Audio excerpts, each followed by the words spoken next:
దేశమంతా అత్యంత ఆసక్తిగా ఎదురుచూస్తున్న ఒడిశాలోని పూరి క్షేత్ర రత్న భాండాగార రహస్యగతి తెరిచేందుకు రంగం సిద్ధమైంది. 5 కర్రపెట్టెల్లో దాచిన విలువైన జగన్నాథుని ఆభరణాల గదిని తెరవాలని కమిటీ నిర్ణయించింది. పురుషోత్తముని సంపద ఎంత అంటే ఎవరు చెప్పలేకపోతున్నారు. మరి ఈ గది తెరిస్తే గాని జగన్నాథ స్వామి ఆభరణాలెన్ని, ఆస్తులెన్ని అన్నది బహిర్గతం కాదు. జగన్నాథుడికున్న ఆభరణాలు ఎన్ని?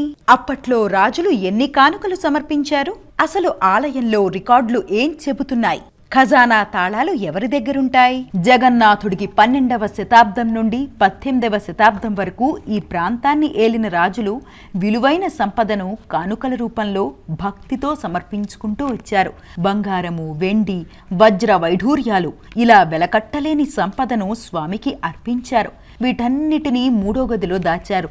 రత్నాలు, స్వర్ణ కిరీటాలు, ధనుర్బాణాలు, వజ్ర వైఢూర్య గోమేధిక పుష్యరాగాలు, కెంపులు, రత్నాలు, పగడాలు రాసులు రాసులుగా పోసి ఉన్నట్టు గతంలో బ్రిటిషర్లు గుర్తించారు.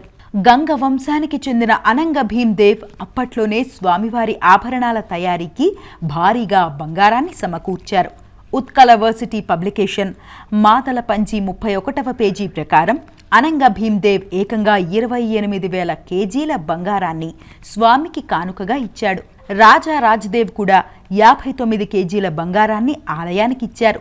అంతేకాదు, ఆయన ఏకంగా 47,000 ఎకరాల మాణ్యాన్ని కూడా స్వామికిచ్చినట్టు రికార్డుల్లో ఉంది. అలాగే దిగ్విజయ్ ద్వార నివేదికల ప్రకారం సూర్యవంశానికి చెందిన గజపతి కపిలేంద్రదేవ్ కూడా భారీ స్థాయిలో బంగారము, వజ్రాభరణాలు, విలువైన వస్తువులు స్వామికి సమర్పించారు.